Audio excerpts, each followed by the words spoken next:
Chapter 6 Dhyana Yoga, the Yoga of Meditation. The Blessed Lord said, "One who is unattached to the fruits of his work and who works as he is obligated is in the renounced order of life, and he is the true mystic, not he who lights no fire and performs no work." What is called renunciation you should know to be the same as yoga, or linking oneself with the Supreme, O son of Pandu, for one can never become a yogi unless he renounces the desire for sense gratification. For one who is a neophyte in the eightfold yoga system, work is said to be the means, and for one who is already elevated in yoga, cessation of all material activities is said to be the means. A person is said to be elevated in yoga when, having renounced all material desires, he neither acts for sense gratification nor engages in fruitive activities. A man must elevate himself by his own mind, not degrade himself. The mind is the friend of the conditioned soul, and his enemy as well. For him who has conquered the mind is the best of friends, but for one who has failed to do so, his very mind will be the greatest enemy. For one who has conquered the mind, the supersoul is already reached, for he has attained tranquility. To such a man happiness and distress, heat and cold, honor and dishonor are all the same. A person is said to be established in self-realization and is called a yogi or mystic when he is fully satisfied by virtue of acquired knowledge and realization. Such a person is situated in transcendence and is self-controlled. He sees everything, whether it be pebbles, stones, or gold, as the same. A person is considered still further advanced when he regards all, the honest well-wisher, friends and enemies, the envious, the pious, the sinner, and those who are indifferent and impartial, with an equal mind. A transcendentalist should always engage his body, mind, and self in relationship with the Supreme. He should live alone in a secluded place and should always carefully control his mind. He should be free from desires and feelings of possessiveness. To practice yoga, one should go to a secluded place and should lay kusha grass on the ground and then cover it with a deerskin and a soft cloth. The seat should neither be too high nor too low, and should be situated in a sacred place. The yogi should then sit on it very firmly, and should practice yoga by controlling the mind and the senses, purifying the heart, and fixing the mind on one point. One should hold one's body, neck, and head erect in a straight line, and stare steadily at the tip of the nose. Thus, with an unagitated, subdued mind, devoid of fear, completely free from sex life, one should meditate upon me within the heart and make me the ultimate goal of life.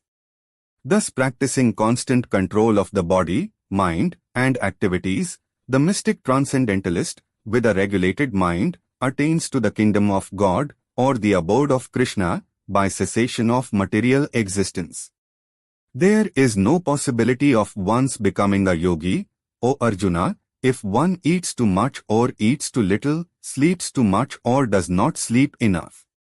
He who is temperate in his habits of eating, sleeping, working, and recreation can mitigate all material pains by practicing the yoga system.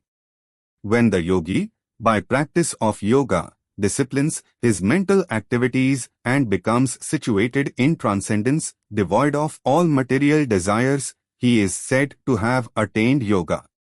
As a lamp in a windless place does not waver, so the transcendentalist, whose mind is controlled, remains always steady in his meditation on the transcendent self. In the stage of perfection called trance, or samadhi, one's mind is completely restrained from material mental activities by practice of yoga. This is characterized by one's ability to see the self by the pure mind and to relish and rejoice in the self. In that joyous state, one is situated in boundless transcendental happiness, realized through transcendental senses. Established thus, one never departs from the truth, and upon gaining this he thinks there is no greater gain. Being situated in such a position, one is never shaken, even in the midst of greatest difficulty. This indeed is actual freedom from all miseries arising from material contact. One should engage oneself in the practice of yoga with determination and faith and not be deviated from the path. One should abandon, without exception, all material desires born of mental speculation and thus control all the senses on all sides by the mind. Gradually, step by step, one should become situated in trance by means of intelligence, sustained by full conviction. And thus the mind should be fixed on the self alone and should think of nothing else. From whatever and wherever the mind wanders due to its flickering and unsteady nature, one must certainly withdraw it and bring it back under the control of the self. The yogi whose mind is fixed on me verily attains the highest perfection of transcendental happiness. He is beyond the mode of passion. He realizes his qualitative identity with the Supreme, and thus he is free from all reactions to past deeds.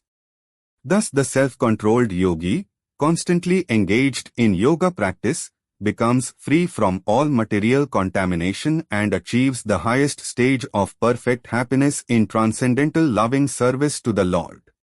A true yogi observes me in all beings and also sees every being in me. Indeed, the self-realized man sees me everywhere. For one who sees me everywhere and sees everything in me, I am never lost, nor is he ever lost to me. Such a yogi, who engages in the worshipful service of the Supersoul, knowing that I and the Supersoul are one, remains always in me in all circumstances.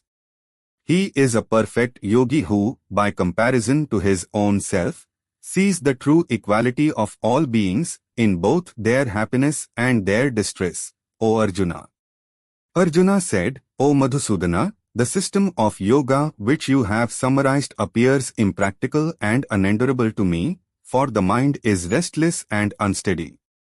For the mind is restless, turbulent, obstinate, and very strong, O Krishna, and to subdue it, I think, is more difficult than controlling the wind. The blessed Lord said, O mighty armed son of Kunti, it is undoubtedly very difficult to curb the restless mind, but it is possible by constant practice and by detachment. For one whose mind is unbridled, self-realization is difficult work. But he whose mind is controlled and who strives by appropriate means is assured of success. That is my opinion. Arjuna said, O Krishna, what is the destination of the unsuccessful transcendentalist, who in the beginning takes to the process of self-realization with faith but who later desists due to worldly-mindedness and thus does not attain perfection in mysticism? O mighty armed Krishna, does not such a man, being deviated from the path of transcendence, perish like a riven cloud, with no position in any sphere? This is my doubt, O Krishna, and I ask you to dispel it completely. But for yourself, no one is to be found who can destroy this doubt. E blessed Lord said, Son of Pritha, a transcendentalist engaged in auspicious activities does not meet with destruction, either in this world or in the spiritual world. One who does good, my friend, is never overcome by evil. The unsuccessful yogi, after many years of enjoyment on the planets of the pious living entities, is born into a family of righteous people or into a family of rich aristocracy. Or he takes his birth in a family of transcendentalists, who are surely great in wisdom. Verily, such a birth is rare in this world. On taking such a birth, he revives the divine consciousness of his previous life, and he again tries to make further progress in order to achieve complete success, O son of Kuru.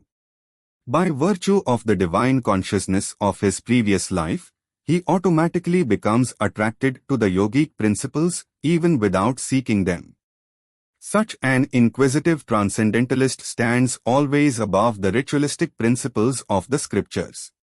And when the yogi engages himself with sincere endeavor in making further progress, being washed of all contaminations, then ultimately, after many, many births of practice, he attains the supreme goal.